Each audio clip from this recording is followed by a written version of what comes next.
खुश होंगे। उस्मान लाहौरी किचन में खुश आमदेद। आज हम आपको बड़ी ही मज़ेदार रेसिपी बनाना सिखाएंगे जो हर दिल अज़ीज़ है और बड़ी ही सेहत बख्श होती है और लोग बड़े ही शौक़ से खाते हैं, छोटे बड़े, घर में सब लोग और मेहमानों के लिए ख़ास तौर पे। आज हम बनाएंगे मैक्रोनी। मैक्रोनी बनाना बहुत आसान होता है, घर में आप बना सकते हैं। तो इसको बनाना बड़ा ही दिलचस्प और बड़ा अच्छे तरीके से घर में बन जाती है। तो बाज़ार से भी बहुत अच्छी बनती है और घर में साफ़ सुथरी आप सेहत बख्श बना सकते हैं। इसके लिए हमने तकरीबन 400 ग्राम जो है वो मैक्रोनी ली है। आप किसी भी शेप की ले सकते हैं। कुछ लोग जो है वो लंबे साइज़ की खाना पसंद करते हैं, कुछ इस शेप की। तो इसके लिए हमें जो है वो तकरीबन हमने आधा किलो के करीब गोश्त लिया है। बोनलेस आप ले सकते हैं। इसको छोटे छोटे टुकड़ों में आप पीसेस में बना सकते हैं। फिर हमने 2 अदद नॉर्मल साइज़ की जो है वो शिमला मिर्च ली है। डिफरेंट सॉसेस हैं हमारे पास और इसके लिए जो मायोनीज़ है वो चाहिए होगी। तो हम आपको दिखाते हैं किस तरह से बनाई जाती है। बनाना बहुत आसान है। हमारी वीडियो को आपने एंड तक देखना है, स्किप नहीं करनी। हमारे चैनल पे जो नए हैं वो काइंडली दरख्वास्त है, आपसे रिक्वेस्ट है, सब्सक्राइब ज़रूर करें और वीडियो को लाइक शेयर ज़रूर किया करें। तो हमने तकरीबन 2 लीटर करीब पानी लिया है और उसको चूल्हे पे चढ़ा लिया है। तो इसको आपने बॉयल नहीं होने देना पानी को, तकरीबन नियर टू बॉयल इसको गर्म करना आपने तकरीबन। जब ये थोड़ा सा बबल्स निकलने शुरू हो जाए तो इसमें आप मैक्रोनी डाल देंगे ताकि मैक्रोनी जो है वो नरम हो जाए। तो हमारी वीडियो के अंत तक देखिएगा, आपको दिखाते हैं ये किस तरह से बनाई जाती है। तो शिमला मिर्च को हम इस तरह से जो है वो कट कर लेंगे। इसके बीज जो हैं वो आप निकाल दें, क्योंकि बीज जो हैं वो फिर इस तरह से इसका जायका ख़राब करते हैं। तो आप इस तरह इसको लंबे लंबे सी बारीक बारीक सी जो है वो चॉप कर लें। इसको अच्छे से आप काट लें ताकि हम इसको इसमें शामिल कर सकें। तो हमारी वीडियो के अंत तक देखिएगा, आपको दिखाते हैं कैसे बनाना है। जी, तो पानी थोड़ा सा जो है वो गर्म हो चुका है। अब हम इसमें जो है मैक्रोनी जो है वो डाल देंगे। इस तरह से आप मैक्रोनी सारी इसमें शामिल कर देंगे। तो मैक्रोनी जो है वो तकरीबन आपने 15 से 20 मिनट जो है इस पानी में जो है वो गर्म इस तरह से रहने देनी है ताकि अच्छे से जो है वो इसमें नरम हो जाए। लेकिन आपने ये ख्याल रखना है कि ये ज़्यादा नरम ना रहे। जितनी ज़्यादा देर ये रहेगी गर्म पानी में उतनी ज़्यादा ये नरम हो जाएगी। तो हमने थोड़ा सा इसको हार्ड भी रखना है, थोड़ा सा इसको नरम भी रखना है। इस तरीके से आप इसको 15 से 20 मिनट इसमें रहने दीजिए। ये तकरीबन 10 मिनट हो चुके हैं। थोड़ा सा आपने इसमें चम्मच हल्का सा हिलाते रहना है क्योंकि इस तरह से जुड़ जाती हैं आपस में, इन पे कोटिंग होती है। तो आपने इस तरह से ज़रा इसको चेक करते रहना है कि ये थोड़ी सी फूल जाएगी और नरम हो जाएगी। जैसे ही थोड़ी सी नरम हो जाए तो खाने के काबिल हो जाए तो आपने इसको जो है वो पानी में से निकाल के इस पर ठंडा पानी जो है वो गिराना है ताकि ये जो है अपनी जान में रहे और जो है ज़्यादा नरम ना हो, क्योंकि ज़्यादा नरम मैक्रोनी खाने में जो है वो अच्छी नहीं लगती। तो आपने थोड़ा सा इसको हार्ड और नरम रखना है जिस तरह से रबर होती है। ये तो मैक्रोनी के लिए हम थोड़ा सा लहसुन कुछ पीसेस लेंगे और अदरक इस तरह से आपने चॉप कर लेना है। इसका जायका बहुत ही ज़बरदस्त मैक्रोनी में आता है। तो इस तरह से आप अपनी जो चीज़ें हैं वो रेडी कर लीजिए। जब तक हमारी मैक्रोनी जो है वो बॉयल होती है, नरम होती है, तब तक हम अपनी चीज़ें इस तरह से चॉप करके रेडी कर लेंगे। और गोश्त के हमने छोटे छोटे देखिए पीसेस कर लिए हैं। इससे बहुत ही ज़बरदस्त जो है वो जायका और खाने में बहुत ही अच्छा लगता है। तो हम आपको आइए दिखाते हैं किस तरह से जो है वो मैक्रोनी बनाई जाती है। जी, तो हैंड मशीन की मदद से हम इसको जो है वो इस तरह से बारीक बारीक चॉप करेंगे, ग्राइंड करेंगे। क्योंकि इस तरह से जो है वो ग्राइंड किया हुआ जो है वो एक तो जायके में बड़ा अच्छा लगता है और खाने में खाते हुए जो है वो मुंह में नहीं आता। तो बिल्कुल पेस्ट बना लेंगे तो वो भी उसका जायका भी इस तरह से नहीं आता। तो इस तरह से आप इसको बारीक बारीक सा चॉप कर लेंगे हैंड मशीन, ग्राइंडिंग मशीन के साथ।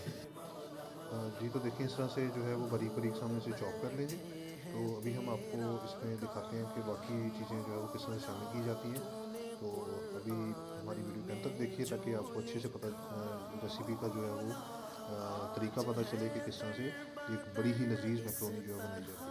ये तो हमारी मैक्रोनी जो है वो तकरीबन तैयार हो चुकी है। अभी हम इसमें जो है वो इस तरह से नलका जो है वो खोल देंगे और जो है इसमें हम मैक्रोनी जो है वो इस तरह से शामिल करेंगे ताकि जो ठंडा पानी है इससे क्या होगा कि ये मैक्रोनी जो है अपनी इस तरह से अपनी जान में रहेगी और ख़राब नहीं होगी। इस तरह से आपने इसको ठंडे पानी में खुले पानी में अच्छे से इसको जो है वो ठंडा कर लेना है ताकि मैक्रोनी जो है वो अच्छे से आपके खाने के लिए रेडी हो जाए।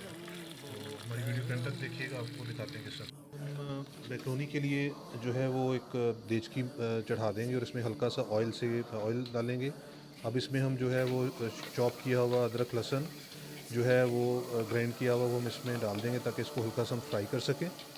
तो अभी हम इसको फ्राई करेंगे हल्का सा, ताकि इसका जो बेस है वो अच्छी सी बनाई जा सके और बड़ी ही प्यारी खुशबू और जायका जो है वो डेवलप किया जाए।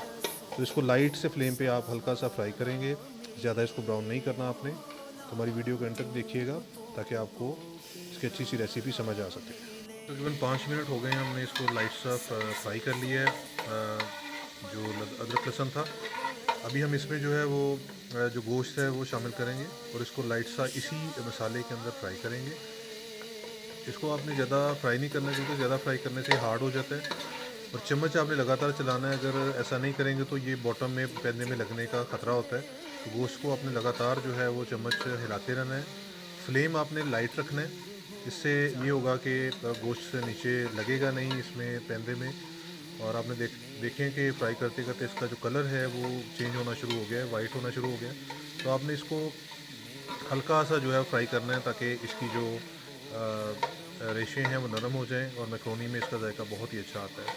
तो हमारी वीडियो को स्किप मत कीजिएगा, एंड तक देखें। बहुत ही मज़ेदार रेसिपी आज आपके लिए बनने वाली है मैक्रोनी की।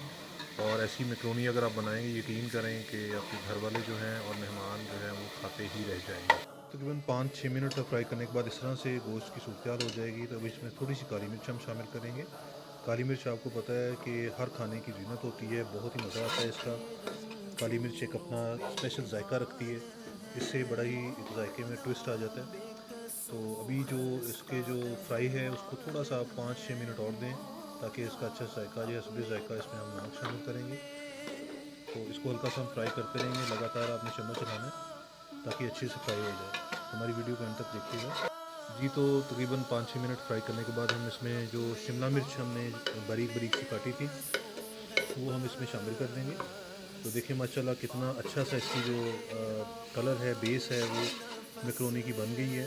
तो इसको भी इसी तरह हम लाइट सा फ्लेम पे इसी तरह फ्राई करेंगे, लगातार चम्मच चलाएंगे ताकि आपका गोश्त अच्छी तरह से जो है वो नरम हो जाए और शिमला मिर्च भी जो है इसी तरह नरम हो जाए।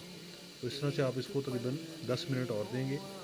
तो इसके बाद जो है बाकी चीज़ें इसमें शामिल करें। तो 5 से 6 मिनट हो चुके हैं, हमने इसको फ्राई किया। अभी हम इसमें थोड़ा सा जो है वो सोया सॉस जो है वो शामिल करेंगे। सॉसेस जो हैं वो अपनी अहमियत के हामिल हैं। आपको पता है कि सोया सॉस के बगैर जो है वो हमारी मैक्रोनी की जो रेसिपी है वो कंप्लीट नहीं होती। तो सोया सॉस से बड़ा ही अच्छा सा एक कलर बन जाता है। फ्लेम आपने जो है वो लाइट रखना है तो ताकि आपका जो गोश्त है वो नीचे ना लगे, ये आपने बड़ा ख्याल रखना है। इसमें हम चिली सॉस शामिल करेंगे। जायके के लिहाज से आप शामिल कर सकते हैं, कुछ लोग तेज़ चिली सॉस खाना पसंद करते हैं, तो आपने इस चीज़ का ख्याल रखना है। तो लगातार चम्मच हिलाने से हिलाते रहना ताकि आपका जो चीज़ें हैं इसमें गोश्त, शिमला मिर्च और जो अदरक लहसुन था वो, अभी हम इसमें जो है वो मैक्रोनी शामिल कर देंगे। मैक्रोनी आपको पता है कि एक जो इस पर कोटिंग होती है, तो इस तरह से ये अगर थोड़ी देर के लिए भी रखें तो इस तरह से ये एक दूसरे चिपक जाते हैं। तो आपने ये ख्याल रखना है। अभी माशाल्लाह देखें कितना अच्छा इसका टेस्ट कलर डेवलप हो गया है। माशाल्लाह देखें, इसको हमने इसमें शामिल कर दिया है और इसको लगातार हिलाते रहेंगे, लेकिन चम्मच आपने बड़ी ही नरमी से हिलाना है वरना ये टूट भी सकती है। तो इससे आपका जो है वो जायका भी ख़राब होगा और टेस्ट भी ख़राब होगा और आप जो है वो खाने में इसको अच्छा महसूस नहीं करेंगे। लिहाजा लाइट फ्लेम के साथ इसको आप लगातार चम्मच हिलाते रहना है। और देखें माशाल्लाह अल्हम्दुलिल्लाह कितना अच्छा इसका कलर आ गया है। तो उम्मीद करते हैं उस्मान लाहौरी किचन से हमारी आज की रेसिपी बहुत अच्छी लगी होगी। तो हम आपको डिश आउट करके दिखाते हैं। तो अभी हमारी वीडियो को अंत तक देखिए।